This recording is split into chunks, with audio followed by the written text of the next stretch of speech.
الحمد لله رب العالمين والصلاة والسلام على سيد المرسلين وعلى آله وأزواجه وذرياته وصحبه ومن تبعهم بإحسان إلى يوم الدين. أعوذ بالله من الشيطان الرجيم. بسم الله الرحمن الرحيم. شهر رمضان الذي انزل فيه القرآن. سامعین کرام، رمضان کے مہینے سے قرآن کا اور قرآن کا رمضان کے مہینے روزوں سے ایسا گہرا تعلق ہے کہ رمضان کا جو تعارف اللہ تعالیٰ فرما رہے ہیں وہ یہ فرما رہے ہیں کہ رمضان کا مہینہ وہ ہے جس میں قرآن نازل کیا گیا، یعنی قرآن کی وجہ سے رمضان کا تعارف ہوتا ہے، رمضان کے بارے میں معلومات ہوتی ہے، رمضان میں جو رحمت، جو مغفرت اور جو برات من النار، رستگاری جہنم سے اور جتنی فضیلتیں حاصل ہوتی ہیں وہ قرآن کی وجہ سے حاصل ہوتی ہیں، اور قرآن کے اتارنے کے لیے رمضان کا جو انتخاب کیا گیا یہ بھی بہت اہم ہے۔ اللہ تعالیٰ کا جو کلام ہے وہ تمام کلاموں کا بادشاہ ہے، اس کلام کی رفعت، اس کلام کی عظمت، اس کلام کی جو ہے اہمیت اس قدر واضح ہے کہ ظاہر ہے کہ کلام الہی کے سامنے کوئی کلام نہیں ہو سکتا۔ تو اس کلام کو اپنے اندر جو ہے سمونے کے لیے، اس کا مخاطب بننے کے لیے پہلے اپنے کو تیار کرنا ہوگا، ان نفوس کو نفوس قدسیہ بنانا ہوگا، ان انسانوں کے اندر وہ طہارت، وہ جو ہے اچھائی، پاکیزگی پیدا کرنی ہوگی جو قرآن کو سن سکے، سمجھ سکے، اس کی حامل بن سکے۔ اسی لیے رمضان میں روزے رکھائے جا رہے ہیں، اور ایسا نہیں ہے کہ صرف قرآن کریم کے ساتھ ہی یہ خاص ہے، بلکہ انجیل ہو، تورات ہو، اور صحف ابراہیم ہو، صحف موسیٰ ہو، جتنی آسمانی صحیفے ہیں وہ سب کے سب جب بھی نازل ہوئے ہیں تو روزے کی حالت میں نازل کیے گئے ہیں۔ حضرت عیسیٰ علیہ السلام 40 دن روزے سے تھے، حضرت موسیٰ علیہ السلام 40 دن روزے سے تھے۔ یہودیوں میں 40 دن کے روزے آج بھی ہیں، انہوں نے خود سے اس میں مزید اضافہ کر لیا، کبھی 50 بنا دیے، کبھی کچھ کم کر دیے۔ خلاصہ کلام یہ کہ تورات کے لینے کا وقت ہو، جب موسیٰ علیہ السلام طور پہ تشریف لے گئے، اللہ نے ان کو بلایا تو 30 دن پہلے کہے گئے، اس کے بعد 10 دن کا اضافہ کیا گیا، 40 دن ہو گئے۔ تو گویا 40 دن حضرت موسیٰ روزے سے رکھ کر اپنے اندر نبی کی نبوت کی طہارت کا کیا پوچھنا، لیکن اس نفس نبی کے اندر بھی اپنے شایان شان کلام الہی کے وہ روزے رکھا کر مزید بالیدگی پیدا کی جاتی ہے، تب تورات سے نوازا گیا۔ حضرت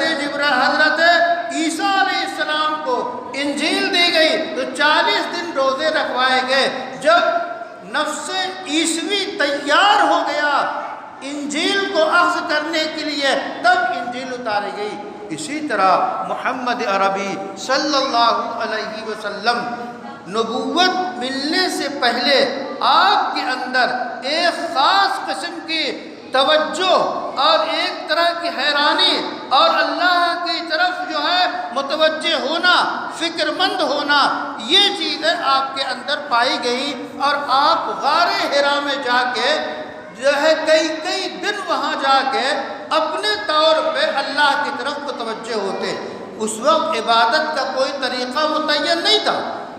انسان بحیثیت ہونے والے نبی کے جو آپ کے اندر پاکیزگی تھی، اللہ کی طرف توجہ کی جو صلاحیت تھی، اس صلاحیت کے ذریعہ آپ غار حرا میں ہوتے اور روزے سے ہوتے۔ روزے ہی کی حالت میں سب سے پہلے قرآن کریم کی ابتدائی آیات جو ہے 5 آیات نازل ہوئی۔ اقرأ باسم ربک الذی خلق، یہ 5 آیتیں سب سے پہلی وحی ہے جو آسمان سے زمین کا رشتہ کئی 600 سال کے بعد قائم ہوتا ہے اور نورانی زمین ہو جاتی ہے۔ یہ لہلہا اٹھتی ہے یہ کھیتی انسانیت کی اس وحی سے۔ وحی کیا ہے؟ اقرأ، پڑھیے، ذرا غور کیجئے۔ وحی کا پہلا لفظ، اسلام کا پہلا لفظ اقرأ ہے۔ جس قوم اور جن قوم کیا جو لوگ اپنے کو مسلمان کہتے ہیں، ان کے لیے یہ اقرأ کس قدر ضروری ہے کہ اس اقرأ پہ وہ اگر عمل کرتے تو اسی میں ساری ترقیوں کی کنجیاں پنہا ہیں۔ اس ایک اقرأ کو اگر پکڑ لیتے تو آج دنیا ان کے ہاتھوں میں مسخر ہوتی، دنیا کی کنجیاں ان کے ہاتھوں میں ہوتی جن کے ہاتھوں میں تعلیم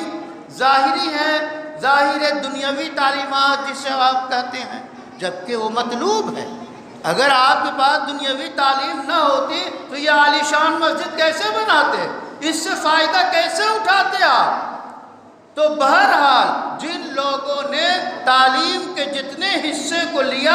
اس سے انہوں نے ترقی کی، آج جو ہے تاروں پہ وہ کمندیں ڈال رہے ہیں اور ہم پسماندہ قوم بن کے پڑے ہوئے ہیں۔ ہمارے پاس دعویٰ ہے روحانیت کا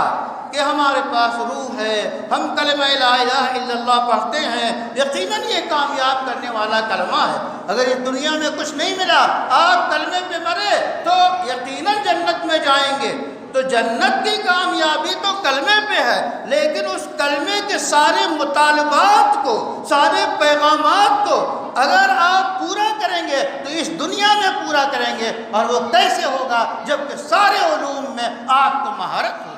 سارے علوم کو آپ لا الہ الا اللہ کی چابی سے کھولیں گے تو ہر تاریکی کھل جائے گی، ہر گمراہی پاس ہو جائے گی، ہر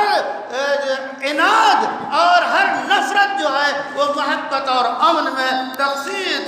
تبدیل ہو جائے گی۔ خلاصہ کلام یہ کہ یہ وحی جو نازل ہوئی رمضان میں، قرآن جو نازل ہوا روزے کی حالت میں، اور اس رمضان کے ساتھ جو ہے قرآن کا رشتہ مضبوط ترین ہے کہ آپ دن بھر روزے رکھیں، اپنے نفس کو پاکیزہ کریں، برائیوں سے، آلائشوں سے، نفرتوں سے، عناد سے، قدورت سے، چپقلش سے، جو ہے گالم گلوچ سے، غیبت سے، جھوٹ سے، آپسی سماج کو خراب کر دینے والے ہر کڑوے بول سے آپ اپنے کو پاک کر کے تیار ہو کے رات میں رب کے حضور کھڑے ہو جائیے، تراویح پڑھیے، قیام لیل کیجئے، تہجد پڑھیے، وہی قرآن پڑھیے جو اس مہینے میں نازل کیا گیا۔ تو رمضان کا مہینہ وہ جس میں قرآن نازل کیا گیا اور سارے صحیفے اور کتابیں نازل کی گئیں۔ کس لیے نازل کی گئی؟ ایک تو تلاوت کے لیے، دوسرے سمجھنے کے لیے۔ اصل جو قرآن کی حیثیت ہے یہ دستور حیات کی حیثیت ہے، یہ پوری انسانیت کے لیے دستور ہے۔ اس دستور کے مطابق دنیا کو چلنا اور چلانا فرض ہے، اس کے خلاف جب جس نے کیا وہ ناکام ہوا۔ اس واسطے بزرگوں اور دوستوں، یہ قرآن دیکھیے، اس رمضان میں سیدنا جبرائیل آتے اور رسول اللہ صلی اللہ علیہ وسلم سے کہتے قرآن پڑھیے، سنتے۔ حضرت جبرائیل قرآن پڑھتے، رسول اللہ صلی اللہ علیہ وسلم سنتے، اور اس طرح دور ہوتا قرآن کا تاکہ قرآن کی حفاظت مکمل طور پہ ہو۔ اور یہ طریقہ آج بھی باقی ہے اور قیامت تک باقی رہے گا کہ رمضان میں قرآن کے دور پہ دور ہوتے ہیں، پوری دنیا کے چینلوں کو ایک وقت میں آپ بڑی سی اسکرین پہ چلا لیجئے، ہر جگہ قرآن پڑھا جا رہا ہے، ایک زبر اور زیر کا فرق نہیں۔ یہ عالمی قانون ہے، عالمی قانون، اس پہ اسکرین پہ دکھایا جا رہا ہے، آپ کے سینے کی اسکرین پہ، دماغ کی اسکرین پہ یہ قرآن ابھرنے لگے تو آپ کا دماغ اچھی سوچ سوچنے لگے، اور جو سوچیں اس ملک میں یا دنیا میں انسانیت کے خلاف سوچ رہی ہیں، اس کا علاج آپ پالیں۔ اس کا علاج یہ نہیں ہے، وہ ناسمجھ ہیں، وہ نہیں جانتے ہیں، آپ تو جانے ہیں، جو باتیں جانے ہیں ان کو سمجھائیے کہ ارے تم کیوں یہ حملے کر رہے ہو، تم یہ کیوں بلڈوزر چلا رہے ہو، تم یہ کیوں ہنگامے کر رہے ہو۔ انسان انسان کی حیثیت سے برابر ہے، چاہے وہ چپراسی ہو یا صدر جمہوریہ ہو، دونوں انسان بحیثیت انسان کے ہندوستان کے دستور میں بھی ایک حیثیت رکھتے ہیں۔ یہ باتیں قرآن کے پیغام کی شکل میں، امن کی شکل میں، اچھائی کی شکل میں، محبت کی شکل میں آپ لوگوں کو سمجھائیں۔ یہی وہ قرآن ہے جو رمضان میں نازل ہوا، ہم اس کو پڑھتے ہیں، ملاتے ہیں، حافظ پڑھتا رہتا ہے، ایک غلطی ہوئی فوراً لقمہ پڑھتا ہے، مجال نہیں کہ ایک آیت غلط برداشت کر لی جائے، فوراً لقمہ پڑھتا ہے، چاہے وہ امام حرم سدیس کیوں نہ ہو، شریم کی نہ ہو، کوئی بھی امام، بڑے سے بڑے امام، لیکن اگر ایک لفظ بھی مصلی پہ کھڑے ہو کے غلطی ہو گئی، زبان سے چوک ہو گئی، فوراً پیچھے سے لقمہ پڑتا ہے۔ یہ ہے اسلامی نظام کہ بڑے سے بڑا انسان ہو، اگر غلطی کرتا ہے تو آپ کی نظر میں ایک معمولی انسان کو حق حاصل ہے، فوراً ٹوک دے، یہ اسلام کے خلاف ہے۔ حضرات گرامی، رمضان سے قرآن کا گہرا تعلق ہے، قرآن کی تلاوت کیجئے، قرآن تراویح میں پڑھیے، تہجد میں پڑھیے، اللہ سے رشتے کو مضبوط کریے، اس کو سمجھیے اور بحیثیت دستور کے خود اپنے اوپر نافذ کیجئے، اور اپنے ماحول میں، اپنے قصبے میں، اپنے علاقے میں عالمی دستور بنا کے اس کو آپ نافذ کرنے کی حکمت کے ساتھ، دانائی کے ساتھ کوشش کریں گے تو قرآن کے پیغام کو پالیں گے۔ وآخر دعوانا ان الحمدللہ رب العالمین۔